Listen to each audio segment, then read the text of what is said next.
Hello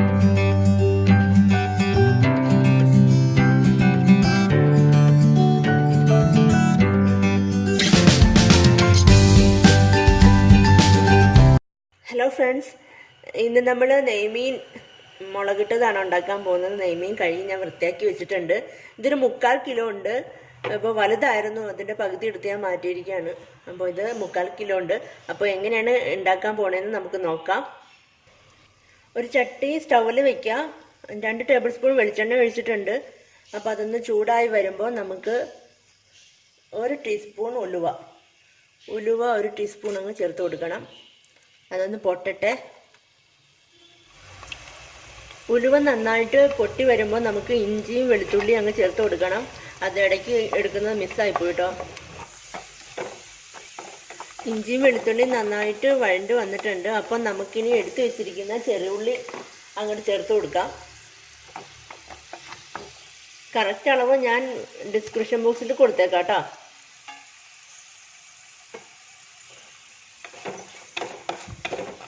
ചെറിയുള്ളി ചേർത്ത് നന്നായിട്ട് അങ്ങോട്ട് ഇളക്കി കൊടുക്കുക. അപ്പം നമുക്ക് ഇതിനകത്തിലേക്ക് 1 ടീസ്പൂൺ ഉപ്പും കൂടി ചേർത്ത് കൊടുക്കാം.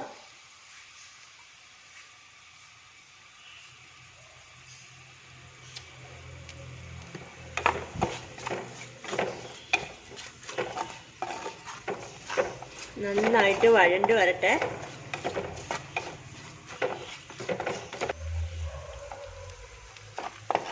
ഉള്ളി നന്നായിട്ട് വഴണ്ടി വന്നിട്ടുണ്ട്. അപ്പോൾ നമ്മൾ എടുത്തു വെച്ചിരിക്കുന്ന മുളക് പൊടിയുടെ മിക്സ് അങ്ങ് ചേർത്ത് കൊടുക്കണം.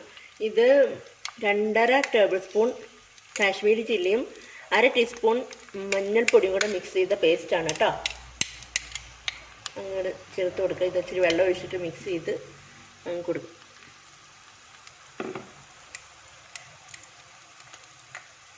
കാശ്മീരി ചില്ലിയാണ് കേട്ടോ മുളകിട്ടതിന് നല്ലത്. അപ്പോൾ നല്ല കളറ് വരും, കാണാൻ തന്നെ അടിപൊളിയായിരിക്കും.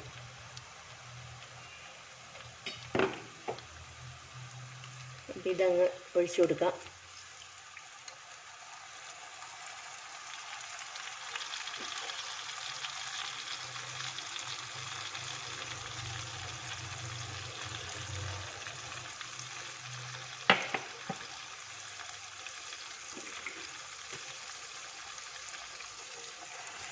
നന്നായിട്ട് അങ്ങ് മിക്സ് ചെയ്തോളൂ.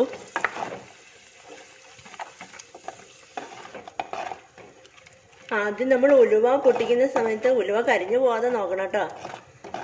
ഉലുവ കരിഞ്ഞു പോയി കഴിഞ്ഞാൽ പിന്നെ അത് എടുത്ത് കളയാനേ നമുക്ക് പറ്റത്തുള്ളൂ.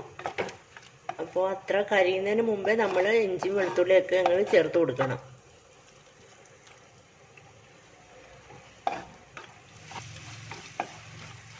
ഇതാ മുളകൊക്കെ നന്നായിട്ട് വഴണ്ടിട്ടുണ്ട്. പച്ച മണമൊക്കെ മാറി നല്ല കളറായിട്ടുണ്ട്. എണ്ണയൊക്കെ തെളിഞ്ഞ് വന്ന്.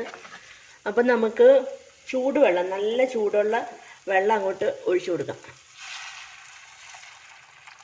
കുറച്ച് ഒഴിച്ചു കൊടുക്കുക. നന്നായിട്ട് മിക്സ് ചെയ്ത് കൊടുക്കുക.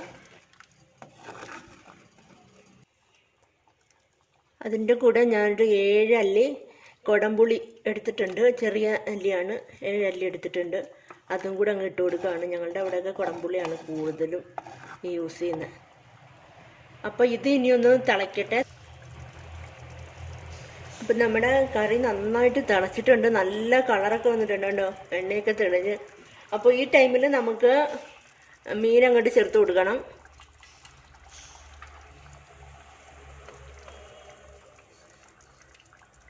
ഈ സമയത്ത് ഉപ്പിൻ്റെയും പുളിയുടെയൊക്കെ ടേസ്റ്റ് ഒന്ന് ചെക്ക് ചെയ്തോളൂ കേട്ടോ.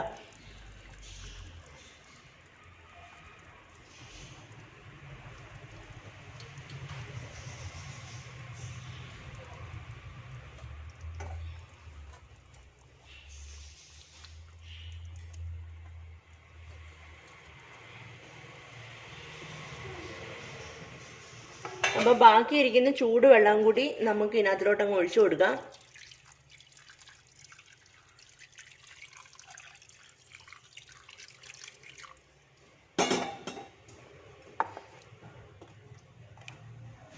നന്നായിട്ട് മുങ്ങി കിടക്കുന്നുണ്ട്. അപ്പോൾ ഇനി നമുക്കിത് അടച്ചു വയ്ക്കാം. കറി ഇപ്പം നന്നായിട്ട് തിളച്ചിട്ടുണ്ട്. അപ്പോൾ നമുക്കിനി കുറച്ച് വയ്ക്കാം. കുറച്ച് വെച്ചിട്ട് ഇരുന്ന് വേവട്ടെ. ഇപ്പോൾ വീണ്ടും അടച്ചു വെച്ചേക്കാം. അപ്പം നമ്മുടെ മീൻകറി ഇതാ ഫൈനൽ സ്റ്റേജിൽ എത്തിക്കഴിഞ്ഞു. അപ്പോൾ ഉപ്പ് ഒന്നും കൂടി ഒന്ന് ചെക്ക് ചെയ്യാം.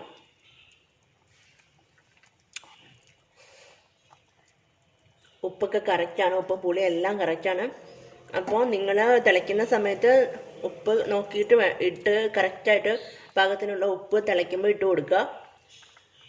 അപ്പോൾ അടിപൊളി ടേസ്റ്റ്. അപ്പോൾ നമുക്ക് ഇനി സ്റ്റൗ ഓഫ് ചെയ്യാം. അപ്പോൾ ഈ റെസിപ്പി എല്ലാവർക്കും ഇഷ്ടമായെന്ന് വിചാരിക്കുന്നു. ഇഷ്ടമായിട്ടുണ്ടെങ്കിൽ സബ്സ്ക്രൈബ് ചെയ്യാൻ മറക്കരുത്, ലൈക്ക് ചെയ്യാനും കമൻറ്റ് ചെയ്യാനും മറക്കരുത്. അപ്പോൾ അടുത്ത റെസിപ്പിയായിട്ട് വീണ്ടും കാണാം. അപ്പോൾ എല്ലാവരും ട്രൈ ചെയ്ത് നോക്കണം കേട്ടോ. താങ്ക്